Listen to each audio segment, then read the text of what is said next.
Billionaire invited his ex-wife to join him at a friend's wedding. She arrived holding a baby. Before we begin, drop a comment telling us which city you're watching from, and once the story ends, don't forget to rate it from 0 to 10. Oh, and make sure to follow our channel for more stories like this. Now sit back and enjoy every detail. The rain drummed against the floor-to-ceiling windows of Grayson Maddox's Manhattan penthouse, each drop echoing the hollow feeling that had settled in his chest for the past 18 months. At 36, he commanded boardrooms with the same ease others ordered coffee, his sharp jawline and steel-gray eyes intimidating competitors across marble conference tables. Tonight, however, those same eyes stared blankly at his reflection in the dark glass. His 6'2" frame, usually impeccably dressed in tailored Armani suits, was relaxed in charcoal sweatpants and a white t-shirt that accentuated his athletic build. Dark brown hair, always perfectly styled for business meetings, now fell carelessly across his forehead. The man who had built a real estate empire worth billions looked lost in his own success. The bourbon in his crystal tumbler had gone warm an hour ago, untouched like so many things in his life lately. His penthouse, featured twice in Architectural Digest, felt more like a museum than a home. Pristine white furniture, abstract art worth more than most people's houses, and not a single photograph or personal touch anywhere. Grayson picked up his phone for the 4th time that evening, scrolling through his contacts until he reached the name he'd been avoiding. Marcus Chen, college friend. His thumb hovered over the call button before he finally pressed it. Gray? Jesus, man, it's been forever. Marcus's familiar voice filled the silence. I need Amelia's number. The words came out before Grayson could stop them, raw and desperate in a way that made him flinch. A long pause. Dude, are you sure that's a good idea? It's been over a year since I destroyed the best thing in my life. Grayson's voice cracked slightly. He cleared his throat, forcing his usual composure back into place. I know exactly how long it's been, Marcus. 1 year, 8 months, and 12 days. Gray, I can't stop thinking about her. Every deal I close, every success I achieve, it all feels empty without her there. He stood, pacing to the window where the city lights blurred together. I've tried moving on. God knows I've tried. But no one else comes close to Amelia. Marcus sighed deeply. She changed her number twice, you know, and her address. She really wanted a clean break from all of us. The words hit Grayson like a physical blow. Amelia Hart, with her warm honey-colored hair that caught sunlight like spun gold, her emerald green eyes that could see right through his carefully constructed walls, had erased him completely from her life. The woman who used to curl up against his chest on Sunday mornings, who made terrible coffee but perfect pancakes, who believed in him even when he didn't believe in himself. Please, Marcus. I need to make this right. Another pause. Longer this time. Callie and Owen's wedding is next Saturday. Big outdoor ceremony at the Vineyard in Sonoma. You remember Owen from college, right? Anyway, I might have mentioned to someone that you'd been asking about her. Grayson's heart stopped. Is she going? I honestly don't know, but Gray, if you're going to do this, you better be sure. She was different after the divorce. Quieter. Like some light went out of her.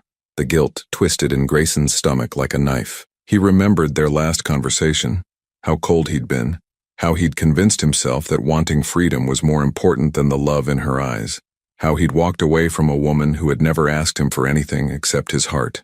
Give me her number. 20 minutes later, Grayson stared at his phone screen, Amelia's new number typed but not yet dialed. His hands, steady enough to sign billion-dollar contracts, trembled as he pressed call. 1 ring, 2, 3. Hello? Her voice was softer than he remembered, cautious in a way that made his chest ache. For a moment he couldn't speak, overwhelmed by memories of lazy Saturday mornings and whispered conversations in the dark. Amelia.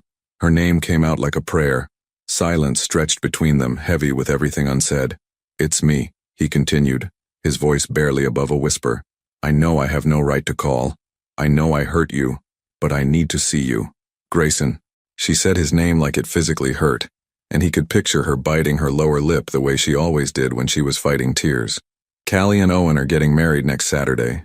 I was wondering, he took a shaky breath, would you come with me? As my date?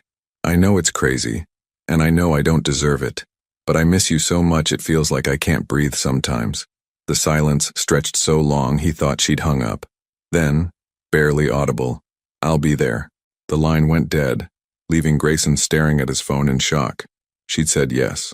After 18 months of silence, of him destroying everything beautiful between them, Amelia Hart had agreed to see him again. Saturday morning arrived with the kind of California sunshine that made everything look like a movie set. Amelia Hart stood in front of her bedroom mirror in her modest apartment in Palo Alto, adjusting the flowing fabric of her sage green dress for the third time. The color brought out her eyes just like Grayson used to tell her during their marriage. She'd chosen it deliberately, though she wasn't ready to admit that to herself. At 29, Amelia possessed a natural elegance that expensive clothes couldn't create. Her honey blonde hair fell in soft waves past her shoulders, and her skin had the healthy glow of someone who spent time outdoors. She'd always been beautiful, but there was something different about her now. A quiet strength in the set of her shoulders, a guardedness in her emerald eyes that hadn't been there before. "Mama, you look pretty," came a soft voice from the doorway. Amelia turned to find her 11-month-old daughter Lily, pulling herself up against the doorframe. The little girl had inherited Grayson's dark hair and the distinctive curve of his jawline, but her eyes were pure Amelia, bright green and curious about everything. "Thank you, sweetheart," Amelia whispered, scooping Lily into her arms. The baby giggled, reaching for the delicate gold necklace at her mother's throat, the only piece of jewelry Amelia had kept from her marriage. The apartment was nothing like the penthouse she'd shared with Grayson.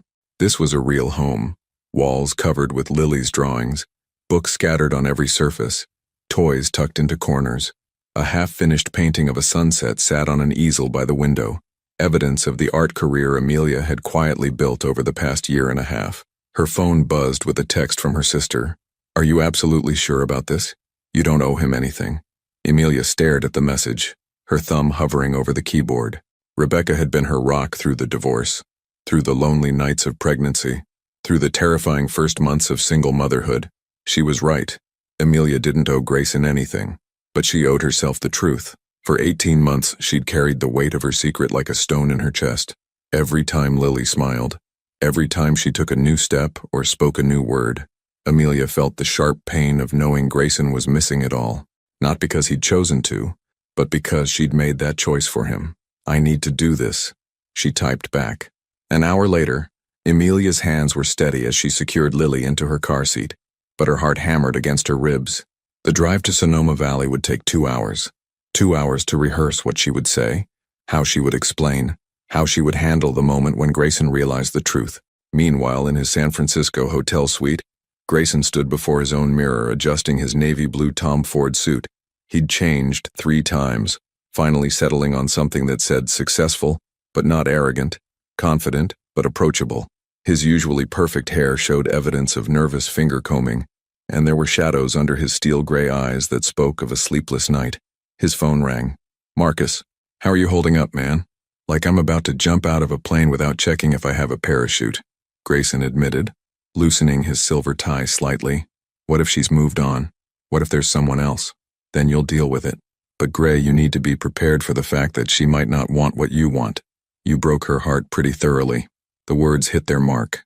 Grayson closed his eyes, remembering their last fight, if you could call it a fight when only one person was yelling. Amelia had stood in their kitchen, tears streaming down her face, begging him to reconsider. "We could be so happy, Grayson. We could have the family we always talked about." "I never talked about a family. You did. I want my freedom back." The cruelty of his own words still made him sick. "I was an idiot, Marcus." "Yeah, well, join the club. We've all been idiots about something. The question is what you're going to do about it now." After hanging up, Grayson walked to the window overlooking the Golden Gate Bridge. Somewhere out there, Amelia was getting ready to see him again. The woman who used to leave little notes in his briefcase, who would stay up late when he worked, who believed he could be better than he believed himself to be.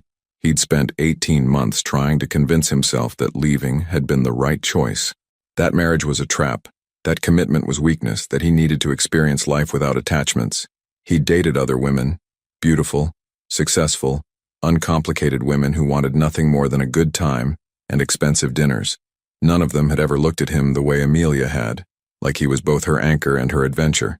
At noon, both of them were driving toward the same destination, carrying the weight of unspoken truths and unfinished conversations. The vineyard venue sprawled across rolling hills, decorated with white roses and fairy lights that would twinkle when evening came. Grayson arrived first, immediately scanning the parking area for any sign of Amelia's car. His hands were actually sweating, something that hadn't happened since his first billion-dollar presentation. Other guests milled around in their wedding finery, but he couldn't focus on small talk or familiar faces. Then he saw it, a modest blue sedan pulling into the lot. His breath caught as the driver's door opened and a familiar figure emerged. Amelia looked stunning, her green dress flowing as she moved, her hair catching the afternoon sunlight. But then she opened the back door, and Grayson's entire world shifted on its axis as she lifted a baby from a car seat. Time seemed to freeze as Grayson watched Amelia lift the baby from the car seat with practiced ease.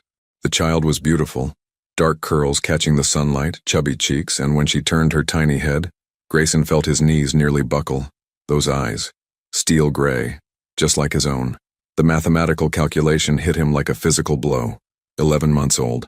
The divorce had been finalized 18 months ago, but they'd been separated for 2 months before that. The timing was perfect. Horrifically, devastatingly perfect. Jesus Christ, he whispered, his voice lost in the gentle breeze that rustled through the vineyard. Amelia spotted him across the parking lot, and for a moment, neither of them moved. She stood there in her sage green dress. The baby, his daughter, oh God, settled comfortably on her hip like she'd been doing this dance for months.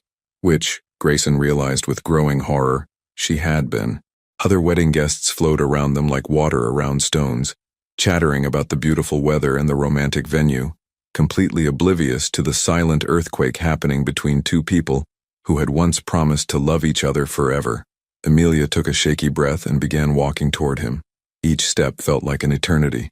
Grayson's mind raced through fragments of memory, Amelia's morning sickness during their last month together, which she'd blamed on stress, the way she'd been so emotional about his leaving, begging him to stay in a way that had seemed almost desperate at the time. She'd been pregnant, she'd been carrying his child, and he'd walked away. "Hello, Grayson." Her voice was steady, but he could see the rapid pulse at her throat, could read the anxiety in the way she unconsciously tightened her hold on the baby. Amelia. His name for her came out hoarse. He couldn't take his eyes off the child, off his daughter. Her name is Lily. Amelia's chin lifted slightly, that familiar gesture of quiet defiance he remembered from their marriage whenever she was preparing to stand her ground. Lily Rose. Rose. Amelia's middle name, the name he'd whispered against her skin on their wedding night. How old? The question scraped against his throat like broken glass. 11 months and 2 weeks. The admission hung between them like a confession. Grayson did the math again, hoping desperately that somehow he'd been wrong, that there was another explanation. But the numbers were unforgiving, just like the familiar curve of the baby's jawline, the way she had his mother's nose. Mine? The single word contained 18 months of questions, regret, and desperate hope. Amelia's eyes filled with tears she refused to let fall. Yes. The world tilted. Grayson reached out blindly, his hand finding the nearest car to steady himself. 18 months. He'd missed 18 months of his daughter's life. Her first smile, her first word, her first step, all of it gone. Irretrievable, because the woman he'd claimed to love had hidden it from him. Why? The word exploded from him louder than he'd intended, causing several nearby guests to glance their way with curiosity. He forced his voice lower, but the pain bled through anyway. Why didn't you tell me? Lily chose that moment to babble something that sounded remarkably like Dada, reaching her tiny hands toward Grayson with the fearless curiosity of a child who didn't yet understand that the world could be cruel. The sound broke something inside him. Without thinking, he stepped closer, and Amelia, perhaps seeing something in his face, perhaps remembering the man she'd once loved, shifted Lily slightly toward him.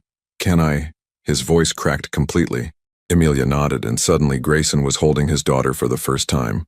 Lily was solid and warm against his chest, smelling like baby shampoo and something uniquely her own. She stared up at him with those familiar gray eyes, completely unafraid, and made a soft cooing sound that went straight to his heart. "Oh God," he breathed, his arms instinctively adjusting to support her better. "Oh, Amelia, she's perfect." Tears were streaming down Amelia's face now, 18 months of carefully controlled emotions finally breaking free. "You said you didn't want children. You said you wanted your freedom. What was I supposed to do?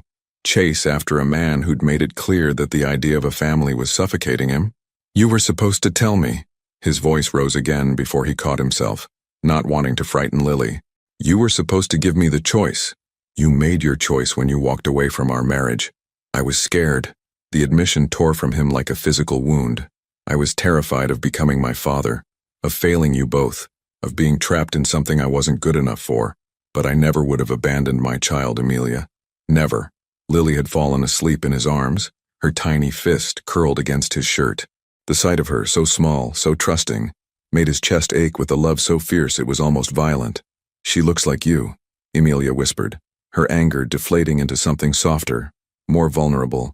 She has your stubbornness, Grayson replied, noting the determined set of the baby's mouth even in sleep. And probably your intelligence, thank God. A watery laugh escaped Amelia. Her first word was book. She's obsessed with them. The casual intimacy of the moment, two parents sharing details about their child, felt both natural and surreal. They were strangers now, but connected by this perfect little person who carried pieces of them both. I have so many questions, Grayson said quietly, reluctantly transferring Lily back to her mother's arms when the baby began to stir. But first, I need you to know, I'm sorry. I'm so goddamn sorry, Em, for leaving, for making you feel like you couldn't trust me with this, for missing all of it. I kept a journal, Amelia said suddenly, of everything. Her first smile at 6 weeks, when she started sleeping through the night, her first tooth. I told myself I was writing it for me, but she looked away. I think I was always writing it for you. The revelation hit him like a sucker punch. Even in her anger, even in her hurt, she'd been thinking of him. She'd preserved their daughter's milestones like sacred things, waiting for a moment that might never come. Would you let me read it? Before Amelia could answer, a familiar voice called out across the parking lot. Gray, there you are. And Em, oh my God, you look gorgeous. Callie Morrison, the bride herself, approached in a flurry of white lace and excitement, her eyes immediately drawn to the baby. And who is this little angel? I had no idea you had a baby, Em. Grayson and Amelia exchanged a look that carried the weight of 18 months of secrets and the promise of conversations yet to come. Callie's radiant smile faltered slightly as she noticed the tension crackling between Grayson and Amelia. Her wedding planner instincts kicked in, reading the room with the skill of someone who'd spent months coordinating personalities and managing drama. This is my daughter Lily, Amelia said carefully, her voice artificially bright. She's 11 months old. She's absolutely precious, Callie cooed, but her eyes flickered between Grayson's shell-shocked expression and Amelia's carefully composed face. Well, you two should find your seats. The ceremony starts in 20 minutes. As Callie hurried away to greet other guests, Grayson and Amelia were left standing awkwardly beside her car. The weight of 18 months of secrets and unspoken truth settled between them like a physical presence. We need to talk, Grayson said quietly. Not here. Amelia adjusted Lily on her hip, the baby now fully awake and taking in the vineyard scenery with wide, curious eyes. After the ceremony, they walked toward the ceremony area in tense silence, other guests nodding politely as they passed. Grayson couldn't help but notice how naturally Amelia had slipped back into social mode, smiling at acquaintances, making small talk, all while balancing a baby with the ease of practiced motherhood.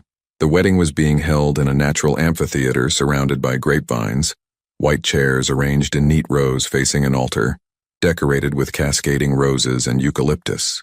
It was exactly the kind of romantic setting that once would have made Grayson uncomfortable, but now all he could focus on was the woman beside him and the child she held. They found seats in the back row, Amelia strategically choosing the aisle in case Lily became fussy. As they settled in, Grayson noticed other guests stealing glances at them, some curious, some knowing. He realized that to the outside world they probably looked like a happy family. The irony was devastating. Does she usually do well at events like this? He asked quietly, watching Lily examine the program with the intense concentration only babies could manage.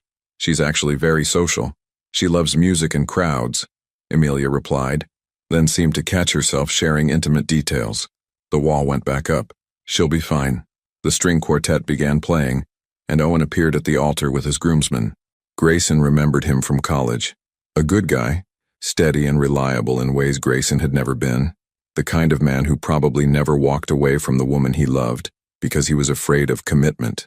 As the processional began, Lily clapped her hands together in delight at the music, earning soft chuckles from nearby guests.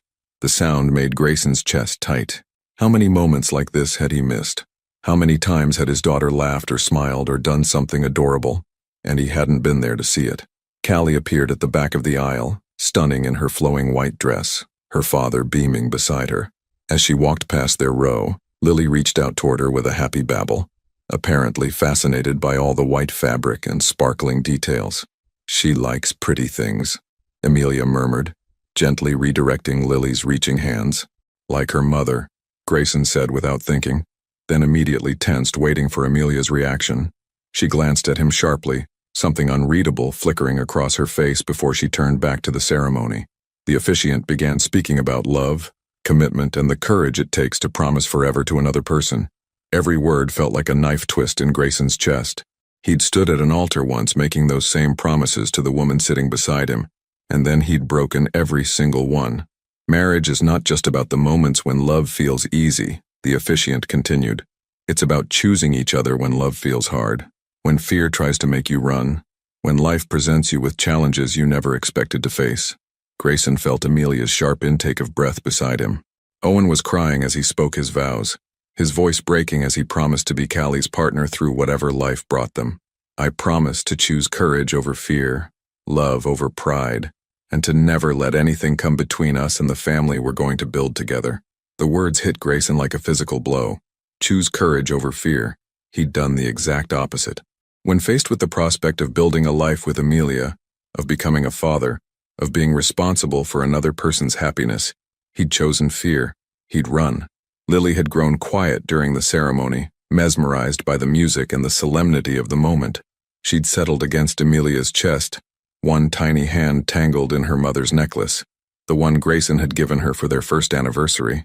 As Callie and Owen exchanged rings, promising to love each other through sickness and health, joy and sorrow, Grayson found himself studying Amelia's profile. She was crying silently, tears streaming down her cheeks as she watched their friends make the promises she and Grayson had once made to each other.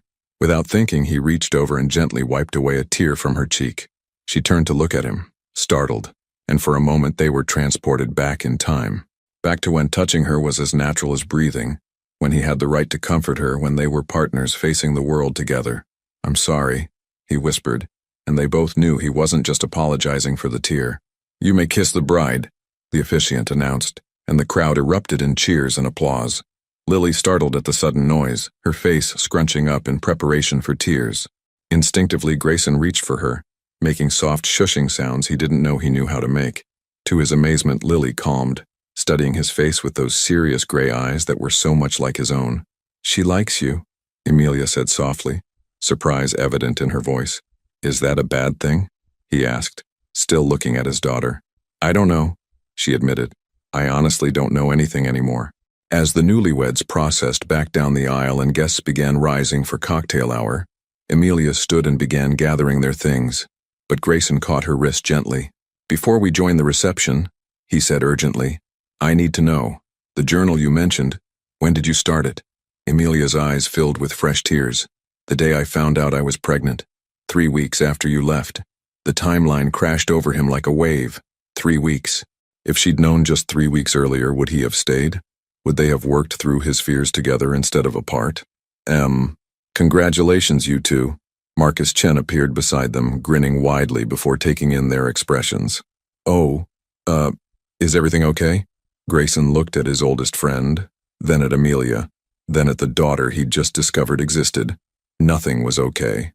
Everything had changed, and he had no idea how to fix any of it. Marcus's confusion was palpable as he looked between Grayson's stricken face and Amelia's tear-stained cheeks. His gaze dropped to Lily, who was contentedly playing with the buttons on Grayson's suit jacket, and something shifted in his expression. "Holy shit," Marcus breathed, then immediately looked apologetic. "Sorry language, but Gray, is she mine?" Grayson confirmed, his voice barely above a whisper.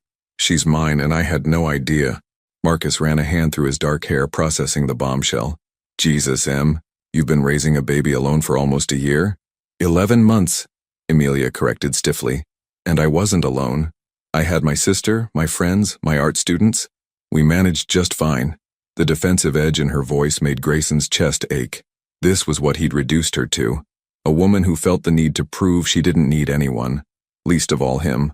"That's not what I meant." Marcus said gently. He'd always been the peacemaker in their college group, the one who could diffuse tension with careful words. I just meant, God, Em, you must have been so scared. Tears spilled over again, and this time Amelia didn't try to stop them. Terrified. I was terrified every single day. When I found out I was pregnant, when I decided to keep the baby, during labor when I had no one to hold my hand, the first night home when she wouldn't stop crying and I thought I was the worst mother in the world. Each word was like a dagger in Grayson's heart. He'd been living his consequence-free life, dating other women, building his empire, while Amelia had been facing the greatest challenge of her life completely alone. Why didn't you call me? Marcus asked. Or any of us. We would have helped. Because he made it very clear that he didn't want a family, Amelia replied, not looking at Grayson. And I couldn't bear the thought of him feeling trapped or obligated. I didn't want him to stay for the baby if he didn't want to stay for me. You should have given me the choice, Grayson said quietly. What choice? Amelia's voice rose slightly, causing other guests to glance their way as they moved toward the cocktail reception. The choice to reluctantly pay child support? To be a part-time father who resented every minute? To marry me out of obligation and spend the rest of our lives making each other miserable? The choice to prove I could be better than I was. Grayson shot back. The choice to grow up, to face my fears, to become the man you and she deserved. You had that choice during our marriage, Amelia said, her voice breaking. I begged you to talk to me about your fears instead of running from them. I would have worked through anything with you, Grayson. Anything except being abandoned. Lily, sensing the tension in both her parents' voices, began to fuss. Instinctively, both Grayson and Amelia reached for her, their hands colliding as they tried to comfort their daughter. The touch sent electricity through both of them, muscle memory of 1,000 gentle moments they'd once shared. She's hungry, Amelia said, pulling back. I need to feed her. Is there somewhere private we can go? Grayson asked. We need to finish this conversation without an audience. Marcus, reading the situation perfectly, stepped forward. The bridal suite in the main house is empty right now. Callie won't need it until later for photos. I can show you where it is. They made their way through the cocktail reception, past groups of laughing guests with champagne flutes and appetizer plates. Grayson nodded absently at acquaintances, his mind entirely focused on the woman beside him and the baby in her arms who kept reaching for his tie. The bridal suite was elegant but comfortable, with a sitting area and large windows overlooking the vineyard. Marcus discreetly left them alone, closing the door behind him with a soft click. Amelia settled into an armchair, positioning Lily for nursing with the practiced efficiency of an experienced mother. She'd brought a light blanket to drape over herself, but Grayson had seen this dance before, during their marriage, when Amelia had helped her sister with her newborn nephew. He'd made some comment then about how natural she looked with a baby, and she'd smiled hopefully, saying she couldn't wait for their turn. He'd changed the subject, uncomfortable with the longing in her voice. Now, watching her nurse their daughter with such tenderness and competence, he felt the full weight of everything he'd thrown away. Tell me about her, he said softly, taking the chair across from them. Tell me everything. Amelia looked surprised by the gentleness in his voice. What do you want to know? Everything. When you found out you were pregnant, what it was like being alone during the pregnancy, the birth, her first months. I want to know what her favorite foods are, what makes her laugh, what she's afraid of. I want to know our daughter. Something in Amelia's face softened at his use of our daughter. She loves bananas and hates green beans, Amelia began quietly. She's fascinated by music, any kind of music. She'll stop crying instantly if you sing to her. She's incredibly social, smiles at everyone, but she's also very observant. Sometimes I catch her just studying people, like she's trying to figure them out, like you used to do, Grayson said with a small smile. Remember how you used to watch people at restaurants and make up stories about their lives? She has your determination, Amelia continued, ignoring his comment but not able to hide a slight smile. When she wants something, she doesn't give up.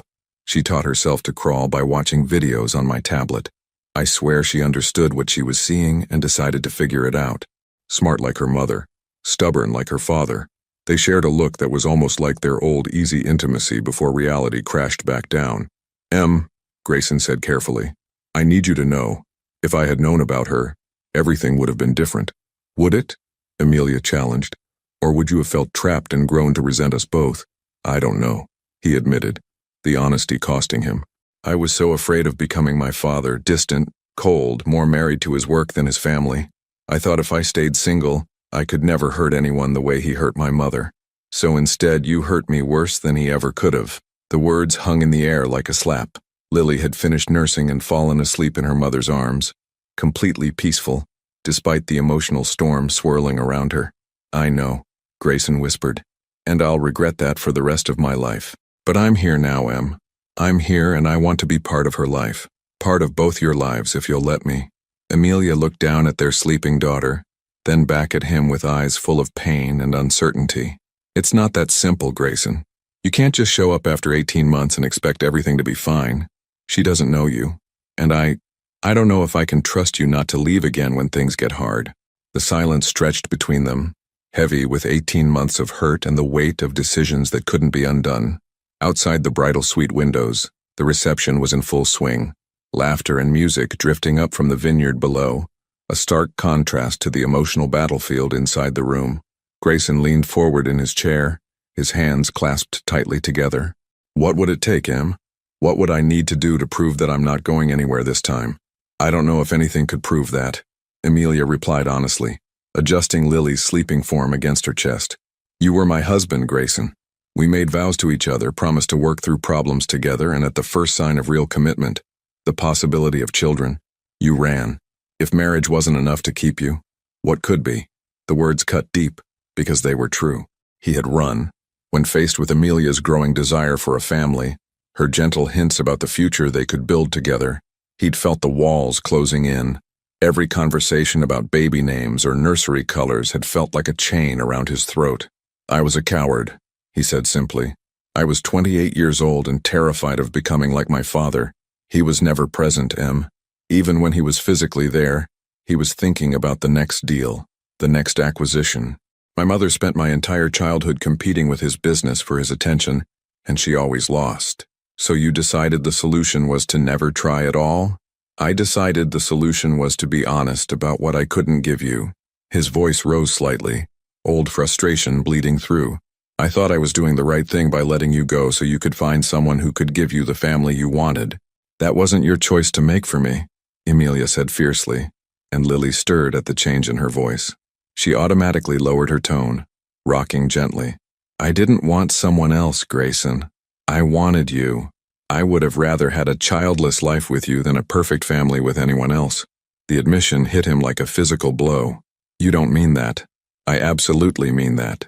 And the fact that you don't know that, don't understand that, proves how little you actually knew me despite 3 years of marriage." Before Grayson could respond, his phone buzzed with a text message. He glanced at it automatically, then froze. The message was from Victoria Ashford, the woman he'd been casually seeing for the past 2 months. "Missing you tonight. Can't wait to see you tomorrow. I have something exciting to tell you. XOXO." Amelia, sitting close enough to see his phone screen, went completely still. "Who's Victoria?" she asked quietly. Grayson's stomach dropped. "Em, we're not serious, it's just what?"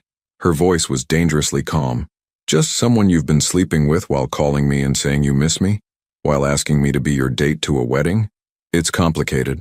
"No, Grayson, it's really not complicated at all." Amelia stood carefully, still holding Lily, her movements sharp with controlled anger. "This is exactly what I was afraid of. You haven't changed at all. You're still the same man who thinks he can have everything without committing to anything. That's not fair. I didn't know about Lily when Victoria and I started, whatever this is. And I certainly didn't know I'd feel this way seeing you again." "What way?" she demanded. "Like I'm drowning without you," he said, desperately standing as well. "Like the last 18 months have been the biggest mistake of my life. Like maybe we could find our way back to each other." Amelia laughed, but there was no humor in it. "While you're dating other people. Very romantic, Grayson. I'll end it with her. Today. Right now." He was already reaching for his phone. "Don't you dare use our daughter as an excuse to treat another woman badly," Amelia snapped. "Victoria, whoever she is, doesn't deserve to be discarded because it's suddenly convenient for you." The fact that even in her anger, Amelia was thinking about protecting another woman from being hurt made Grayson's chest ache with love and regret. "Then what do you want me to do?" he asked helplessly. "I want you to figure out what you actually want instead of just reacting to situations," she said, moving toward the door. "I want you to be honest with Victoria, honest with yourself, and honest with me. And until you can do that, I don't think we should do this." Do what? Pretend that 18 months of hurt can be erased by one emotional conversation at a wedding. She was almost to the door when Lily woke up and, seeing Grayson across the room, reached out toward him with a sleepy smile. "Dada," she said clearly, the word unmistakable this time. Both parents froze. It was Lily's first clear word, spoken with perfect timing and devastating effect. "She's never said that before," Amelia whispered, tears filling her eyes again. Grayson felt like his heart was being ripped from his chest. His daughter's first word. And it was for him, a stranger she'd met hours ago. The bitter irony wasn't lost on him. Please," he said, his voice breaking. "I know I don't deserve it, but please don't take her away from me. I'll do whatever it takes. I'll end things with Victoria properly. I'll prove to you that I'm not the same man who walked away. Just please give me a chance to be her father." Amelia looked at Lily, who was still reaching for Grayson, then back at him. For a moment, he saw the war playing out on her face, her protective instincts battling against her fair nature, her hurt wrestling with what was best for their daughter. "I need time to think," she said finally. "This is all too much, too fast. I came here to tell you about her, not to fall back into old patterns." "What old patterns?"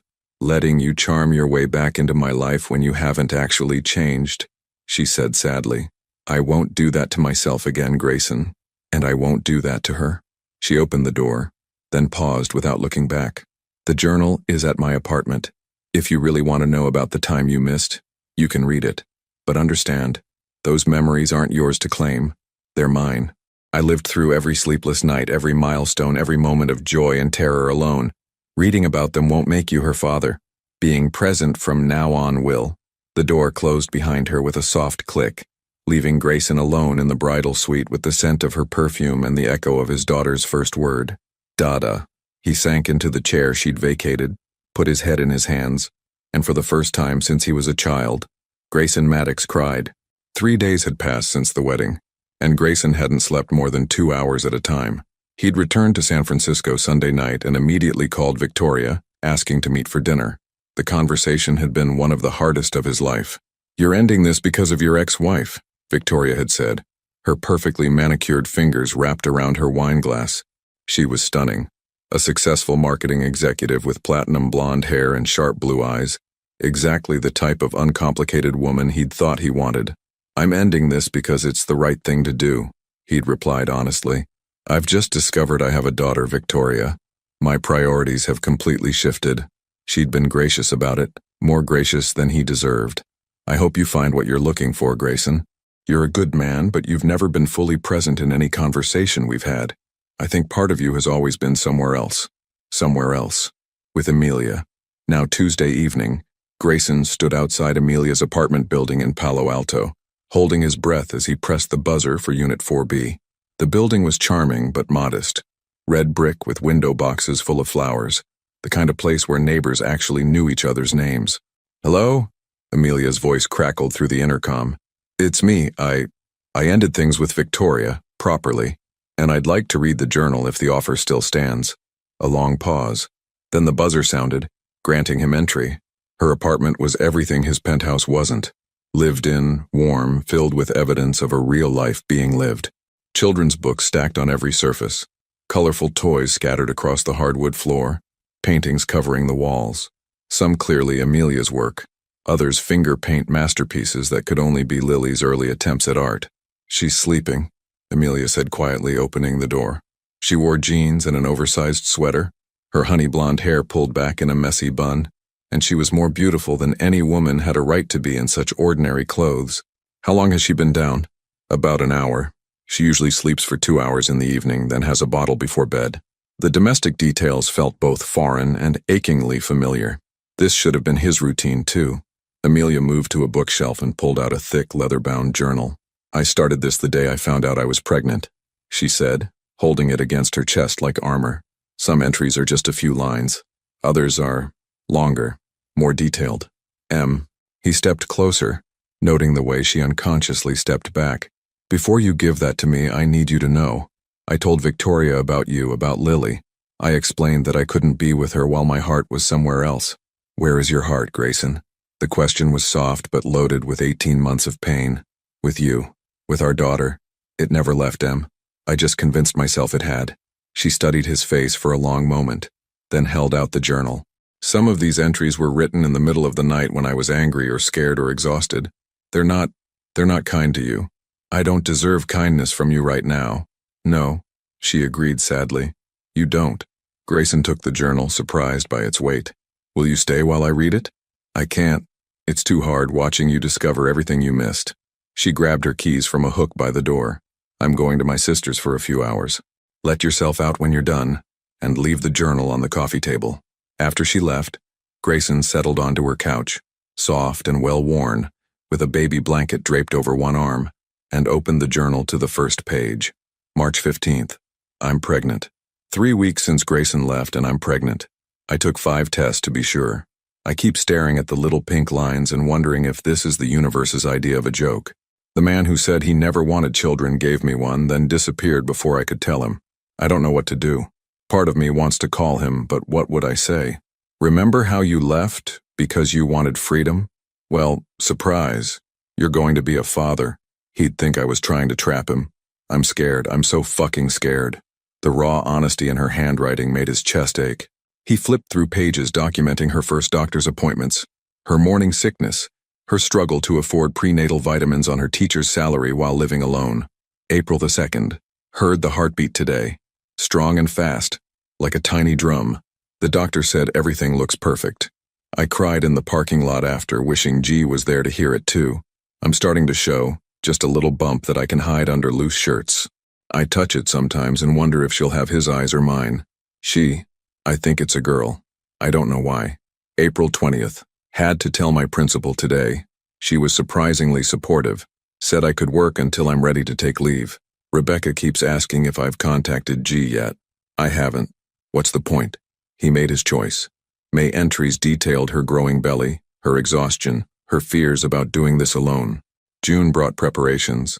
Painting the nursery a soft yellow, buying a crib secondhand, practicing breathing techniques by herself in childbirth class. July 4th, Independence Day. How fitting. 7 months pregnant and officially independent whether I want to be or not. Watched fireworks from my apartment window and felt her kicking like she was trying to applaud. I wonder if G is watching fireworks somewhere, thinking about the independence he wanted so badly. August was harder to read. Entries about false labor. Her terror that something would go wrong and she'd face it alone. Her sister taking time off work to be with her. August 15th. She's here. Lily Rose Hart. Born at 3:47 a.m. after 14 hours of labor. 7 pounds 2 ounces, perfect in every way. She has G's jawline and his serious expression, but my eyes. She barely cried when they put her on my chest. Just stared at me like she was trying to memorize my face. I've never felt love like this. It's terrifying and overwhelming and perfect. I wish G could see her. Even after everything, I wish he could see how beautiful she is. Grayson had to stop reading, his vision blurred by tears. He'd missed it. He'd missed the birth of his daughter, missed those first precious moments because he'd been too much of a coward to face his fears. The entries continued. Sleepless nights, feeding schedules, Lily's first smile at 6 weeks, her first laugh at 3 months. Emilia documented everything with the dedication of someone who understood that memories were precious things that could be lost, if not carefully preserved. October 30th. Elle rolled over today. I was changing her diaper and suddenly she flipped onto her tummy looking so proud of herself. I clapped and cheered and she laughed like she knew she'd done something amazing. I took 12 pictures and a video, but none of them capture how perfect the moment was. I caught myself reaching for my phone to call G and tell him. Old habits. December 1st. First tooth. Elle was fussy all day, drooling everywhere, and I finally felt the tiny, sharp edge poking through her bottom gum. She bit my finger and looked so surprised when I yelped. Even teething, she's gorgeous. I wonder if G is thinking about us at all, if he ever wonders what he's missing. December 25th. Elle's first Christmas. Rebecca came over, brought way too many presents. Elle was more interested in the wrapping paper than the toys. She sat in a pile of shredded paper laughing and trying to eat it, and I thought my heart might burst. I bought G a Christmas card. I wrote it and sealed it and addressed it, then threw it away. What would I say? Merry Christmas from the family you didn't want? The recent entries were shorter, documenting Lily's growing personality, her attempts to crawl, her babbling that sometimes sounded like real words. March 10th. Elle said something that sounded like mama today. Rebecca insists it was just babbling, but I swear she was looking right at me. I cried happy tears for an hour. March 28th. G called. After 18 months of silence, he called. His voice sounded different. Older, maybe sadder. He asked me to go to Callie's wedding with him. I said yes before I could stop myself. I don't know what I'm doing. But maybe it's time Elle met her father. Maybe it's time I stopped carrying this secret alone. The final entry was dated the day after the wedding, April 15th. I told him. I showed him his daughter and watched his world fall apart. He looked at Elle like she was a miracle and a tragedy all at once. He cried when she said Dada. I've never seen Grayson cry. I'm scared to hope, but I can't help it. The way he looked at her, the way he held her. Maybe people really can change. Maybe some mistakes can be forgiven. But I won't risk my heart again unless I'm sure. Elle deserves a father who won't disappear when things get difficult. I deserve a partner who chooses courage over fear. I just don't know if G is capable of being either of those things. Grayson closed the journal, overwhelmed by the weight of everything he'd missed, everything Amelia had endured alone. He'd spent 18 months living a hollow life while she'd been here, growing into motherhood, documenting their daughter's milestones with the hope that someday he might want to know about them. He pulled out his phone and began typing a text message. I read every word. I'm sorry isn't enough, but I'm going to spend the rest of my life trying to be the man you both deserve, the father she needs, the partner you should have had from the beginning. He hesitated, then added, I love you, Em. I love our daughter, and I'm not going anywhere ever again. Just as he hit send, he heard a soft cry from down the hall. Lily was awake. Grayson stood frozen in Amelia's living room as Lily's soft cries echoed from down the hall.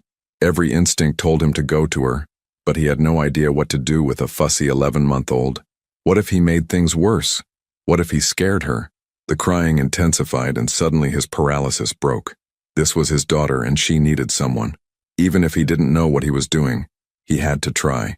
He found her in a small nursery painted soft yellow, standing in her crib with tears streaming down her chubby cheeks. The room was simple, but filled with love, handmade mobile with felt animals, family photos on the dresser, a rocking chair by the window with a worn stuffed elephant perched on the arm. Hey there, sweetheart, he said softly, approaching the crib slowly. It's okay. Daddy's here. The word felt strange on his tongue, but also completely natural. Lily looked up at him with those familiar gray eyes, her crying tapering off to confused hiccups. She'd been napping in a pink onesie with tiny butterflies, her dark curls matted against one side of her head.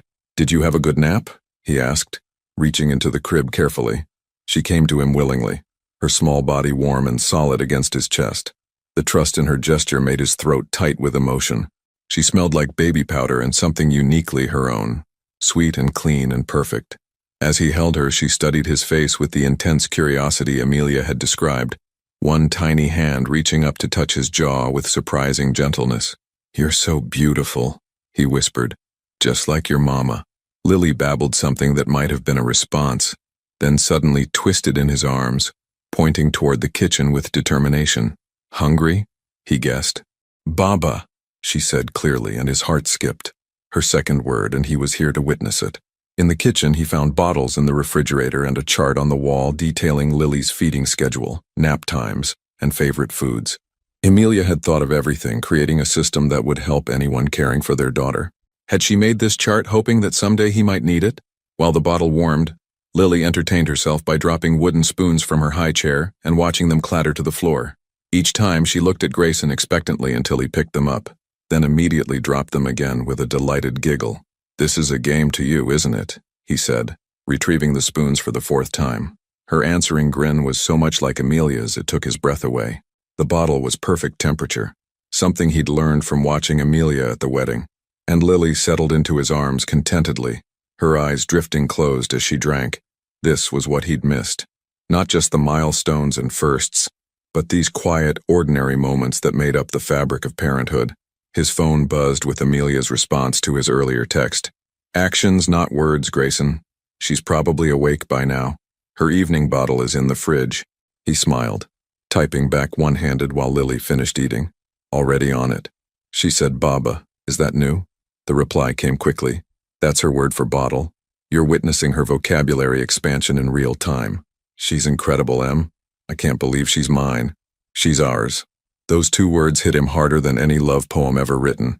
She's ours. Not his, not Amelia's, but theirs. A family, fractured but maybe not beyond repair. After Lily finished her bottle, Grayson wasn't sure what came next. Bath time? Playtime? Another nap? He found himself wishing desperately that he'd paid more attention during their marriage when Amelia had talked about her sister's children, describing bedtime routines and developmental milestones. Lily solved the dilemma by crawling determinedly toward a basket of toys in the living room. She was faster than he'd expected, moving with the focused intensity of someone with places to go and things to explore. "What did you find?" he asked, sitting cross-legged on the floor beside her as she pulled out a set of colorful blocks. For the next hour, they played together on the living room rug. Lily showed him how she could stack 2 blocks before knocking them down with glee. She brought him books wanting him to read the same picture book about farm animals 6 times in a row, pointing at the cow and making a sound that was almost moo. When she got frustrated trying to fit a square block into a round hole, he gently showed her the matching shape, watching her face light up with understanding. When she succeeded, she clapped for herself, and he found himself clapping along, both of them celebrating her tiny triumph. "You're so smart," he told her, meaning it completely. "You get that from your mama, too." The front door opened just as Lily was demonstrating her ability to pull herself up on the coffee table.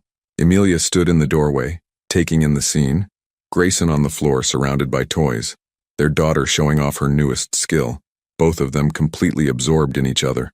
"How long has she been able to do that?" Grayson asked, steadying Lily as she wobbled on unsteady legs.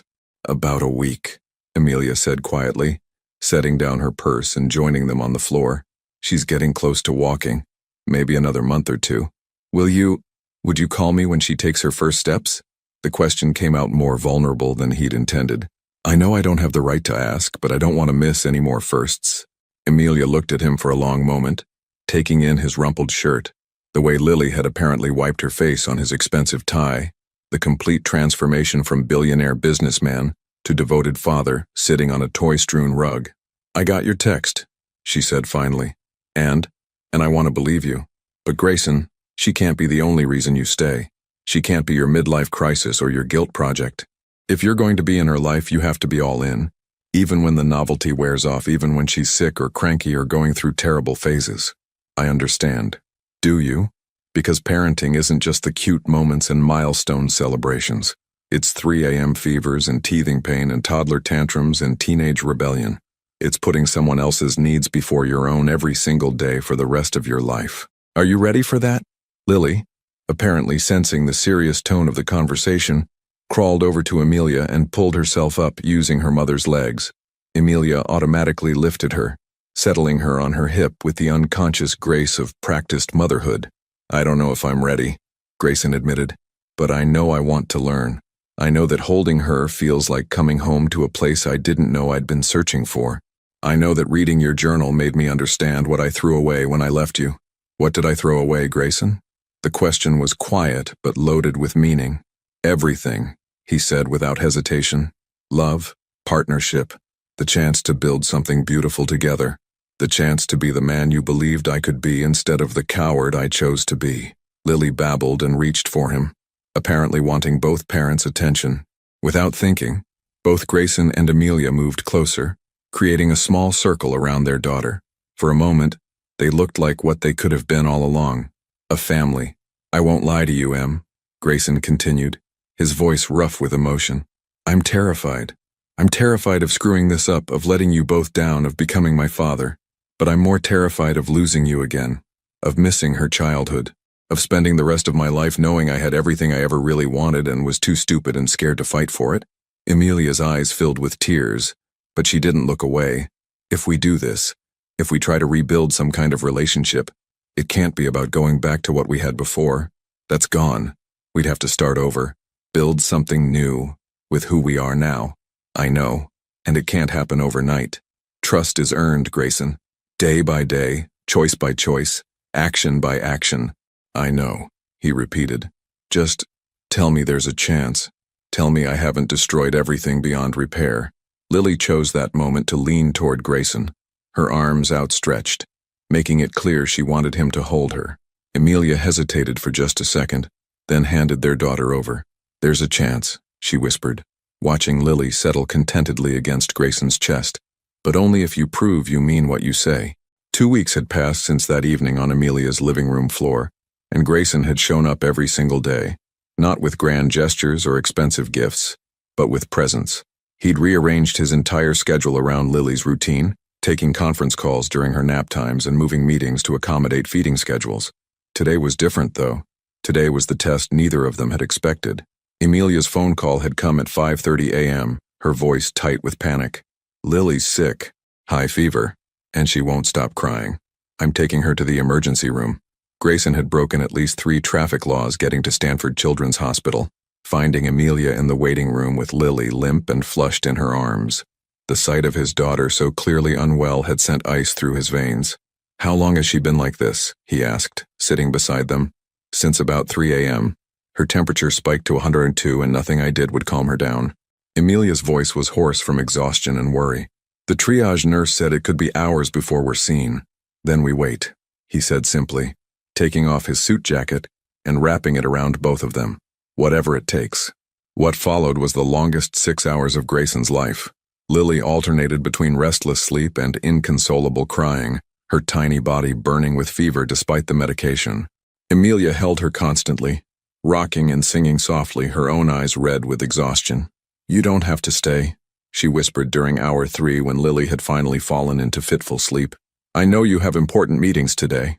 "There is nothing more important than this," Grayson replied firmly. "Than her, than you." He'd meant it. He'd canceled a board meeting that had been scheduled for months, ignored 17 urgent emails, and let his assistant reschedule everything else. When his business partner called, frustrated about a delayed acquisition, Grayson had been blunt. "My daughter is sick. Everything else can wait." It was the first time he'd said those words, "my daughter," to anyone in his business world. The first time he'd chosen family over empire. When they finally saw the doctor, the diagnosis was simple but scary for new parents. A severe ear infection that had spread, requiring antibiotics and careful monitoring. Nothing life-threatening, but serious enough that Lily would need round-the-clock care for the next few days. "She'll be miserable for about 48 hours, Dr. Patel explained gently. "Lots of fluids, medication every 4 hours, and someone needs to watch her constantly. If her fever goes above 103 or she shows signs of dehydration, bring her back immediately." In the parking lot afterward, Amelia looked ready to collapse. "I should call in sick to work tomorrow, and probably Wednesday too." "No," Grayson said quietly. "Let me take care of her." Amelia stared at him. "You don't know how to take care of a sick baby. Then teach me. Show me what to do, and I'll do it." He looked at Lily, still flushed and whimpering in her car seat. "She needs constant care and you need sleep. You've been up all night. Let me help." "Grayson, you've never even changed her diaper." "Then it's time I learned." The next 24 hours tested every assumption Grayson had about his own capabilities. Lily was miserable, crying inconsolably, refusing to eat, unable to sleep for more than 30 minutes at a time. Her fever made her clingy and confused, wanting comfort but too uncomfortable to accept it. Amelia showed him how to take her temperature, how to measure the antibiotic precisely, how to recognize signs that would require another hospital trip. Then, despite her obvious reluctance to leave them alone, she went home to shower and rest. "Call me if anything changes," she said for the 5th time, lingering by the door of his penthouse. "I mean anything. If she gets worse, if you can't handle it, if, he took her hands gently. "I've got this. I've got her." The first few hours alone with a sick baby were baptism by fire. Lily cried whenever he put her down, so he walked the length of his penthouse for what felt like miles, bouncing gently and singing every song he could remember from his own childhood. His voice was hoarse within an hour. When she finally fell asleep around 2 p.m., he was afraid to move, terrified of waking her. He stood perfectly still in his living room, holding his fevered daughter, watching the rise and fall of her tiny chest and feeling a protectiveness so fierce it was almost violent. She woke up 20 minutes later crying again. By evening, Grayson had learned to function on adrenaline and love alone. He'd mastered the art of one-handed everything, eating, drinking coffee that had gone cold hours ago, even answering urgent work emails while Lily dozed fitfully against his shoulder. His expensive furniture was covered in burp cloths and blankets.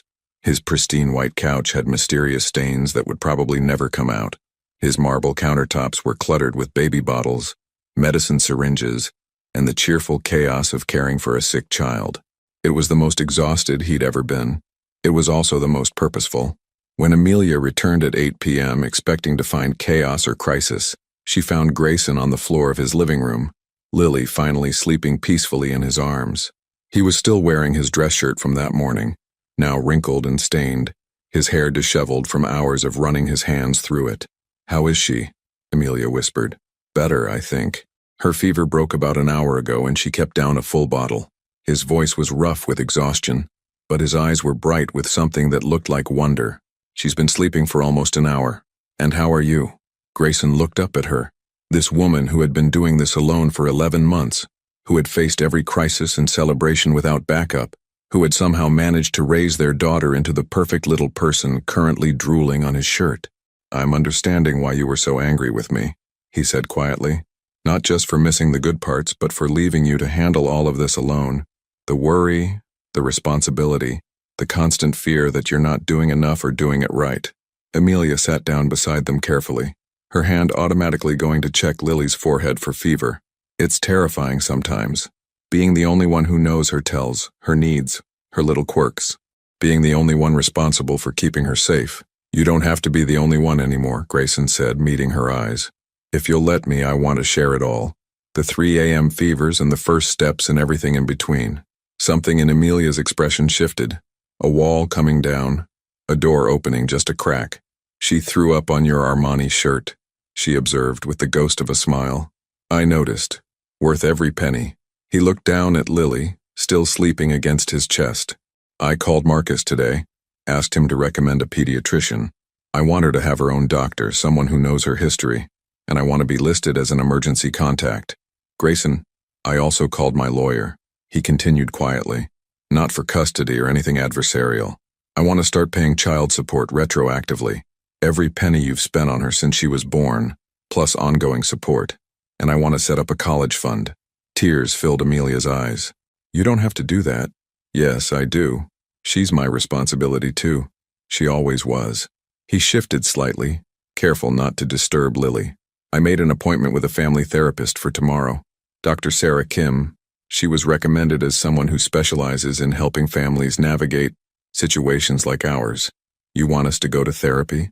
I want to do whatever it takes to be the father she deserves and the partner you deserve. If that means therapy, parenting classes, learning to change diapers without panicking, whatever it takes." For a long moment they sat in silence, both watching their daughter sleep. Outside, San Francisco was coming to life with evening activities. But inside Grayson's penthouse, the world had narrowed to this small, perfect moment. "She really likes you," Amelia said finally. "Even sick, she kept reaching for you when I tried to take her. She's incredible, Em. Both of you are." His voice broke slightly. "I'm sorry it took almost losing you to make me realize what I had." Amelia leaned against his shoulder, careful not to jostle Lily, and for the first time in 18 months, they felt like a family again. "We have a long way to go," she whispered. "This doesn't fix everything." "I know, but it's a start." Just then Lily stirred in his arms, her eyes fluttering open. Instead of crying, she looked up at both her parents and smiled, her first real smile since getting sick. "Mama," she said clearly, reaching for Amelia, then turning to Grayson with that same bright smile. "Dada." Both parents started crying at the same time. 6 weeks later, Grayson sat in Dr. Kim's office across from Amelia, their weekly therapy session having become as routine as Lily's bedtime stories. Their daughter was with Rebecca today, giving them space to work through the complicated process of rebuilding trust and redefining their relationship. "How are you both feeling about the progress you've made?" Dr. Kim asked, her gentle voice filling the comfortable office space. "Different," Amelia said honestly, tucking a strand of honey blonde hair behind her ear. "Good different, but it's still scary sometimes. Letting myself believe this is real." Grayson leaned forward slightly, his gray eyes focused entirely on Amelia. "What would make it feel more real for you?" It was the kind of question he never would have asked 18 months ago, direct, vulnerable, putting her needs ahead of his own comfort. Dr. Kim had taught him to lead with curiosity instead of defensiveness, to listen for the emotion beneath Amelia's words, instead of just preparing his response. "Time," Amelia replied. "More time of you showing up consistently. More proof that when things get difficult you won't run again." What if I told you I wanted to make it permanent? The words came out before Grayson could second-guess them. What if I told you I want to marry you again? Dr. Kim raised an eyebrow. They hadn't discussed this in their sessions. Amelia went completely still, her emerald eyes searching his face. Is that what you want? Marriage? She asked quietly. I want forever with you and Lily, he said without hesitation. I want us to be a real family, not just two people co-parenting. I want to wake up next to you every morning and fall asleep holding you every night. I want to be there for every milestone, every bedtime story, every scraped knee and every triumph. Grayson, I know I don't deserve it. I know I threw away our first marriage like it meant nothing, and I know words are just words. But I'm not the same man who left you, Em. These past 6 weeks with you and Lily have changed me in ways I didn't know were possible. Amelia was crying now, tears streaming down her face as 18 months of carefully constructed walls began to crumble. I'm so scared of believing you, of letting myself love you again and having you decide it's too much. Then don't believe me, Grayson said, standing and moving to kneel in front of her chair. Believe this. He pulled out a small velvet box, but it wasn't what Amelia expected. Instead of a diamond ring, it held a simple silver band with a small charm, a tiny footprint no bigger than a dime. This is Lily's footprint from her birth certificate, he said, his voice thick with emotion. I had it made into a charm. I know I wasn't there when she was born, but I want to carry that moment with me for the rest of my life, as a reminder of what I almost missed, and what I'll never take for granted again. Amelia took the box with shaking hands, touching the tiny footprint charm with reverence. There's something else, Grayson continued, reaching into his jacket pocket. This time, he pulled out a simple platinum band, elegant but understated, nothing like the elaborate diamond ring he'd given her for their first engagement. This is for you, but only if you're ready, only if you believe I've earned the right to ask. He took a shaky breath. Amelia Rosehart, will you marry me again? Not because of Lily, not because of guilt or obligation, but because I love you more than I've ever loved anything in my life. Because I want to spend every day for the rest of our lives proving I'm worthy of the gift you're giving me. The office was completely silent except for Amelia's soft crying. Dr. Kim sat quietly in her chair, giving them space for this moment that had been building through weeks of honest conversation and hard work. The ring is beautiful, Amelia whispered, but I need you to understand something. If I say yes, if we do this again, there are no more second chances. This is it, Grayson. Forever means forever. I wouldn't want it any other way. And it won't always be easy. Marriage is messy and complicated and sometimes boring.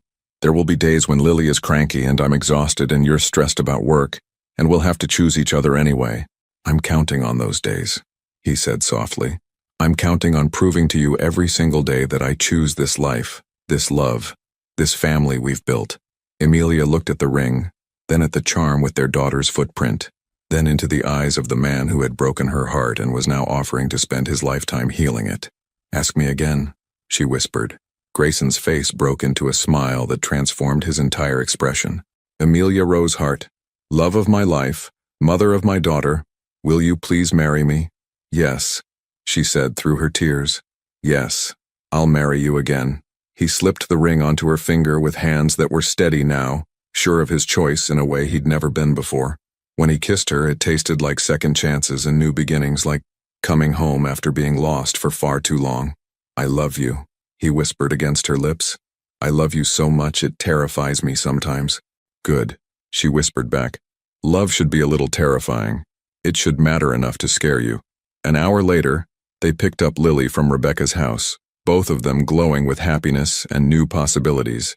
Lily took one look at her parents' faces and clapped her hands in delight, as if she could sense the shift in the emotional landscape around her. Mama! Dada! She squealed, reaching for both of them.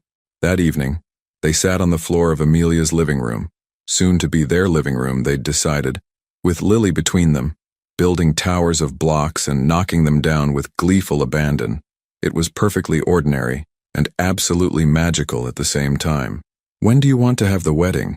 Amelia asked as Lily demonstrated her newest trick of stacking 3 blocks before destroying her architectural masterpiece.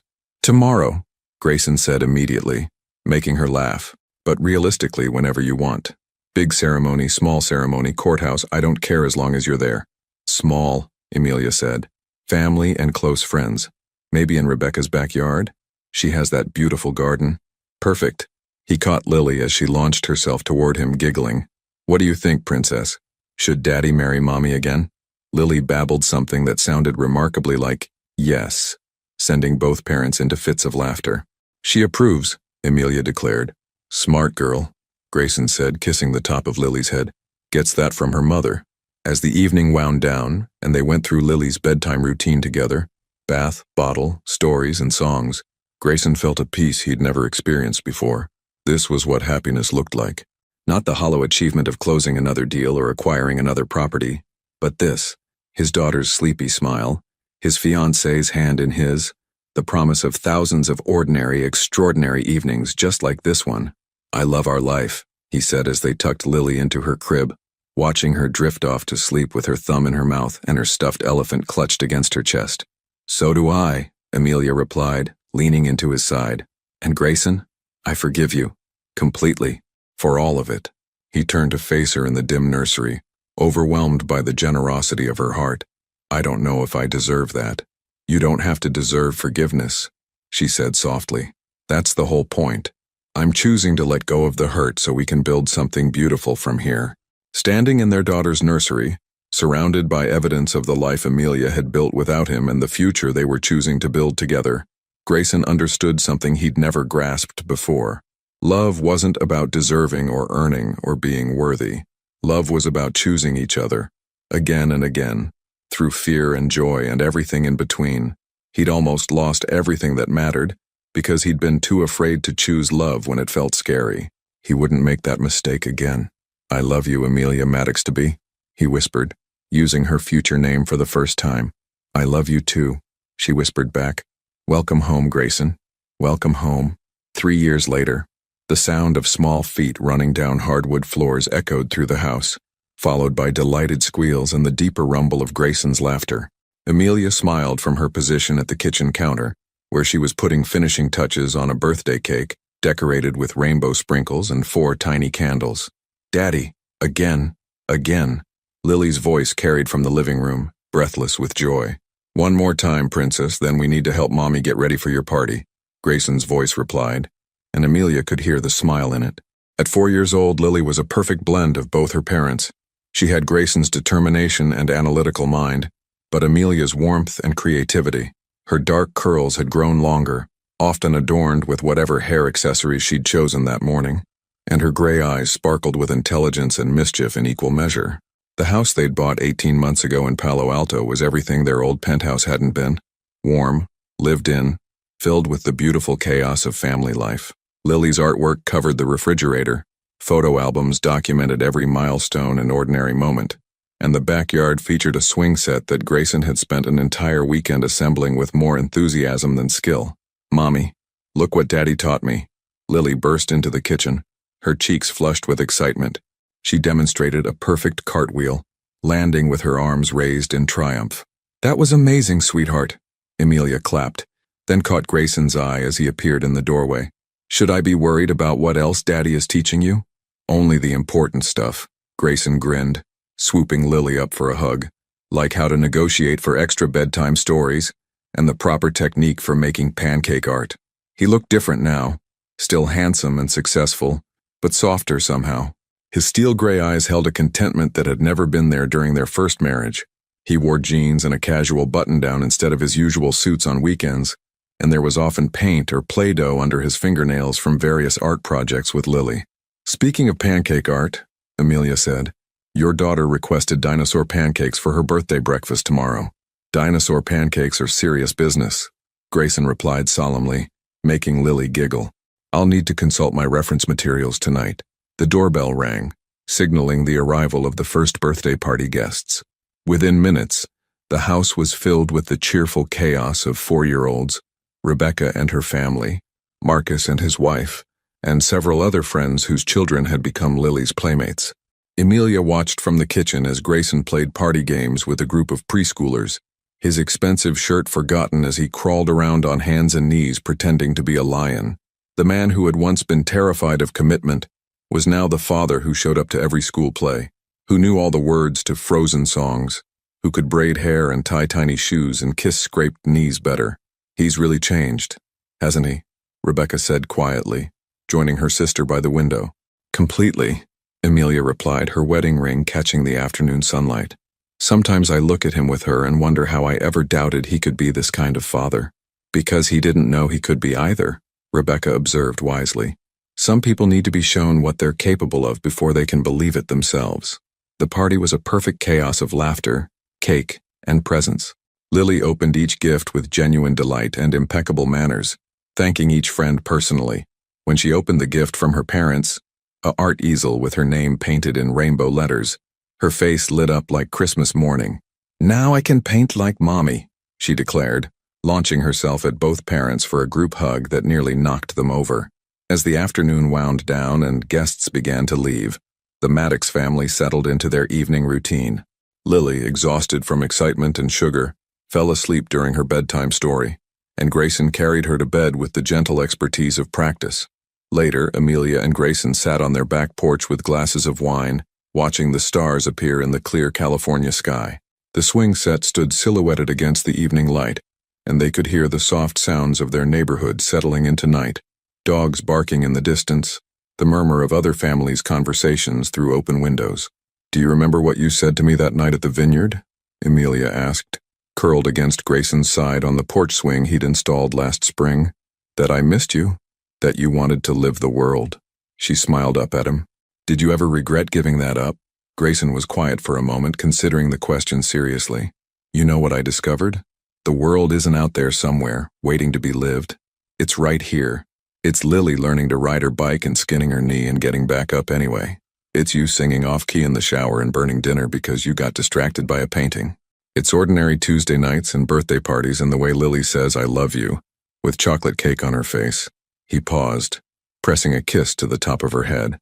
"I thought I wanted freedom, but what I really wanted was purpose. I thought I wanted adventure, but what I really wanted was home. I just didn't know that home could be a person, two people, instead of a place. Even when Lily goes through her teenager phase and decides she hates us both," Amelia teased. "Especially then," Grayson laughed. "I can't wait to embarrass her at school dances and interrogate her first boyfriend and teach her how to change a tire and balance a checkbook. You're going to be one of those dads, aren't you? The overprotective kind." "Absolutely, I have a lot of lost time to make up for." They sat in comfortable silence, watching fireflies begin to dance in their backyard. This was their life now. Not perfect, but real.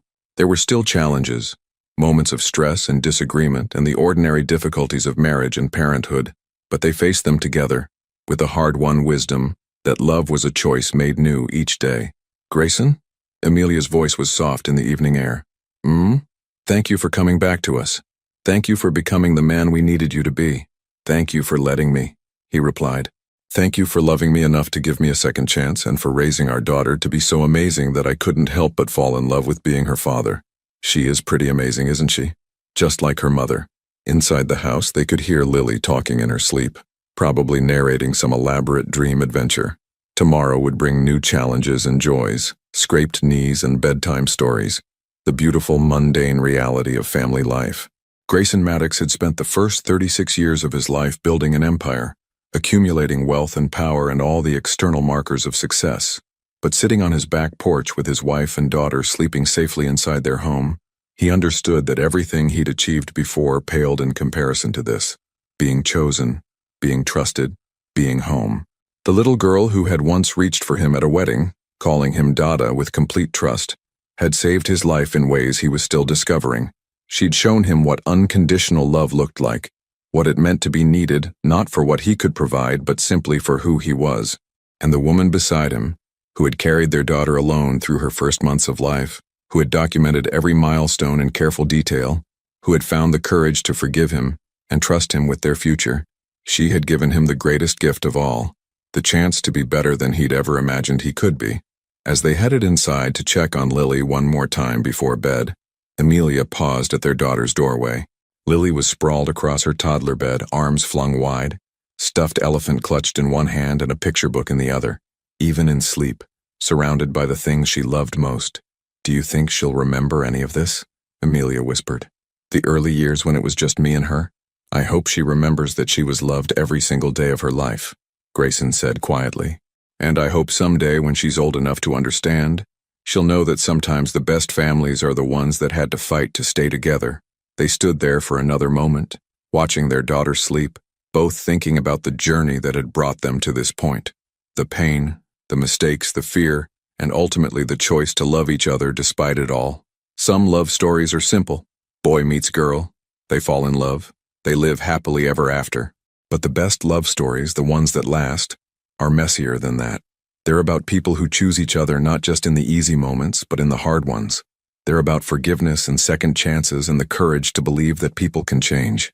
They're about coming home to a love that's been waiting for you, even when you didn't know you were lost. As Grayson turned off the lights and followed his wife to their bedroom, he smiled at the thought of all the ordinary, extraordinary days still ahead of them. Birthday parties and school plays, family vacations and quiet Sunday mornings, the 1,000 small moments that make up a life lived together. He'd once thought happiness was something you achieved, a destination you arrived at through success and acquisition. Now he knew better. Happiness was something you chose, again and again, in the small decisions that nobody else ever saw. It was choosing to get up at 3 a.m. with a sick child, choosing patience over frustration, choosing to say, "I love you," even when it was hard, choosing to show up every day for the people who mattered most. He'd thought he wanted the whole world. It turned out he just wanted home. Would you have made the same choice as Amelia, to forgive and trust again after such deep hurt? Sometimes second chances lead to the most beautiful love stories, but they require courage from both people to build something new from the pieces of what was broken. Your thoughts and experiences matter to this community. Please share them in the comments below. Your participation means a lot to the channel, and your stories might inspire someone else who's facing a similar crossroads in their own life. Thank you for watching. If you enjoyed the story, please subscribe to our channel and leave a comment below letting us know what you thought. Your feedback and support mean a lot to us. Stay tuned for more exciting stories.